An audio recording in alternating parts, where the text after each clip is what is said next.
Press media के बंधुओं को मैं हृदय से स्वागत भी करते हैं और बधाई भी देते हैं कि जिस बालू को माफिया से जोड़कर बिहार के छवि को धूमिल किया जाता था, आज कुशल प्रबंधन एवं नियमित अनुश्रवण के फलस्वरूप खान एवं भूतत्व विभाग द्वारा वित्तीय वर्ष 2024-25 में अब तक का सबसे ज़्यादा राजस्व वसूली की गई है। आज तक के पूरे रिकॉर्ड में निर्धारित लक्ष्य 3500 करोड़ के विरुद्ध खान एवं भूतत्व विभाग को 3569 करोड़ का राजस्व समाहरणालय किया गया है, जबकि 40 बालू घाटों के प्रत्यार्पण के बावजूद विभाग यह लक्ष्य प्राप्त किया है। लगभग 25% घाट लोग आपस कर दिए। नई खनन नीति लूट की छूट बंद होने के कारण विभाग के अंदर अनियमितता रोकने के कारण कई लोग घाट सिलेंडर किए। 25% घाट सिलेंडर के बाद भी हम 114% लक्ष्य को प्राप्त किया। आज हमारे यहाँ पीला बालू 457 है, जिसमें 161 चालू है। उजला बालू 540 है, जिसमें मात्र 21 चालू हो सका है। क्यों बंदोबस्ती नहीं हुआ, हम अगले प्रेस में उस पर विस्तार से बताएंगे। क्या क्या फैक्टर है, कौन कौन लोग इसके लिए जिम्मेदार हैं और क्या सुधार की ज़रूरत है। लेकिन इतना मैं कहूँगा कि नई खनन नीति के कारण लोगों ने कई बालू घाट को सिलेंडर करना शुरू किया है और पहले पर्यावरण की अनापत्ति समय पर नहीं मिल पा रहा है। हम लोग कोऑर्डिनेशन भी कर रहे हैं, बातचीत भी हुई है। कानून में कुछ जटिलताएं हैं, जिसके कारण समय काफ़ी लग जा रहा है। लोक सुनवाई के कारण जल संसाधन विभाग के पुल पुलिया के निकट खनन में जो अवरोध हुआ है और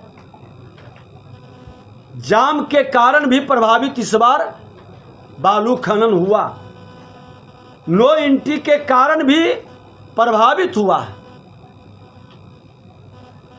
अवैध खनन पर रोक लगने के कारण भी, और सबसे बड़ी आश्चर्य की बात है कि वही लोग घाट आपस किए हैं जो लूट की छूट की मानसिकता में घाट को महंगी बोली में ले लिए। और जब कानून हमने बनवाया, माननीय मुख्यमंत्री जी के नेतृत्व में खनन नीति बनी, तो लूटने की मानसिकता को ब्रेक लगा और उन लोगों ने सिलेंडर का कार्य प्रारंभ किया, जिस पर अगली प्रेस में हम विस्तार से बताएंगे कि क्या हम शुरू कर रहे हैं एक्शन। और इस तरह से वित्तीय वर्ष 2024-25 में वित्तीय वर्ष 2021-22 की अपेक्षा दुगना से अधिक राजस्व की वसूली हमने किया इस पंचवर्षीय में।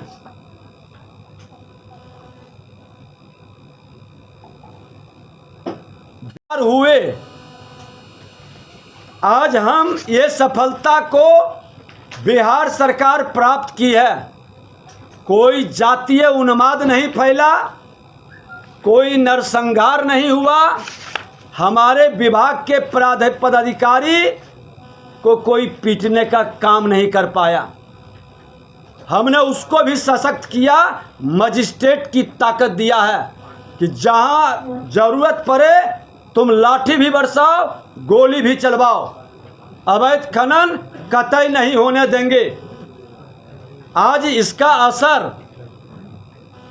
कई जगह प्रत्यक्ष अप्रत्यक्ष पड़ा है। राज्य में ओवरलोडिंग बंद लगभग हो गया। अक्टूबर माह 2024 में खनन नीति में किए गए सख्त प्रावधानों के पश्चात अवैध खनन में प्रभावी नियंत्रण स्थापित हुआ और दूसरी ओर ओवरलोडिंग लगभग नगण्य हो गया है। आप सब लोग हमारे खास करके यूट्यूबर और social media, print media, press media के बंधु भी हैं। ओवरलोडिंग अवैध खनन पर हम 10,000 और 5,000 का इनाम भी घोषित किए हैं। उसका भी बड़ा प्रभाव पड़ा है। आज इसका असर देखिए नई खनन नीति का कि पुल पुलिया एवं सड़क सुरक्षित हो गया। ओवरलोडिंग के कारण जो पुल पुलिया सड़क को क्षति पहुंचती थी, आज उसके रख रखाव आसान हो गए और पथ निर्माण विभाग के मंत्री होने के नाते हमने ही उस समय शुरू किया था अनुरक्षण नीति का, पुल पुलिया और सड़क का, जो अब वहाँ के अभी वर्तमान मंत्री कैबिनेट में भेज रहे हैं। मैं बधाई देता हूँ। ये अनुरक्षण नीति हमने बनाया, हेल्थ कार्ड पुल पुलिया सड़क का बनाया और एक नीति और वहाँ हमने शुरू किया। जिन लोगों ने कॉन्ट्रैक्टर एक्स्ट्रा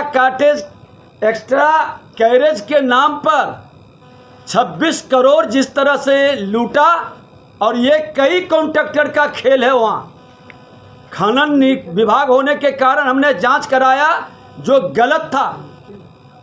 फॉल्स चालान लगा करके विभाग में बिल पास कराते हैं, तो उस पर भी रोक लगेगी अब, क्योंकि जब 100% लगभग सही काम सही चालान कटेगा तो जितने वर्क डिपार्टमेंट हैं वहाँ अवैध खनन पर रोक भी लगेगा, उसका उपयोग नहीं कर पाएंगे। उस पर भी अलग से हम प्रेस करेंगे। आज सड़क दुर्घटना में भी कमी आई है। भींगा बालू लेके सड़क पर चलता था, सड़क भी खराब होता था। हमारे छोटे वाहन मोटरसाइकिल के लोग ज़्यादातर एक्सीडेंट भी करते थे। आज उससे भी हमको लाभ मिला है।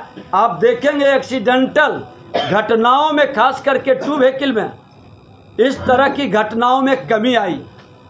पुलिस और थाने पर भी लगाम लगा। पुलिस सही चालान लेकर खनिज परिवहन करने वाले को परेशान नहीं करे, हमने पत्र भी लिखा और आगे हम डीजीपी मुख्य सचिव के साथ इसके संदर्भ में बैठक भी करेंगे, क्योंकि बृहद खनन का कार्य भी अब बिहार के अंदर शुरू हो चुका है और हमारे ही पीरियड में ये शुरू हुआ है। तो इसके लिए भी पूरी पारदर्शिता और बिहार को देश के नक्शे पर लाने में, बाहर के लोगों को आकर्षित करने के लिए एक नई रणनीति की ज़रूरत है। और हमने निर्देशित पुलिस थाने को भी, संबंधित विभाग को किया है कि कोई भी खनन पदाधिकारी की उपस्थिति में जांच करने एवं जांच जब्ती की सूचना 24 घंटे के अंदर जिला समाहर्ता को देने हेतु करे निर्देश दिए हैं। इस प्रावधान से पुलिस और थाने पर लगाम लगेगा। अभी मुजफ्फरपुर के अंदर एक थाना है जो हमारे खनन पदाधिकारी लिख के दे दिए और लगभग 15 दिन तक उन्होंने एफआईआर नहीं किया। पैसे की वसूली और दोहन में मैंने एसपी से भी बात किया कि त्वरित एक्शन लीजिए, और जो लोग इस तरह के एक्शन में, कौन थाना है? खुदा है, बता देंगे अगली प्रेस में। इस तरह की मानसिकता कतई स्वीकार नहीं होगी। और मैं बता दूं कि अराजकता फैलाने वाले राजद कांग्रेस के पीरियड के मानसिकता के नेता हो या पदाधिकारी, अब बिहार को कतई स्वीकार नहीं है।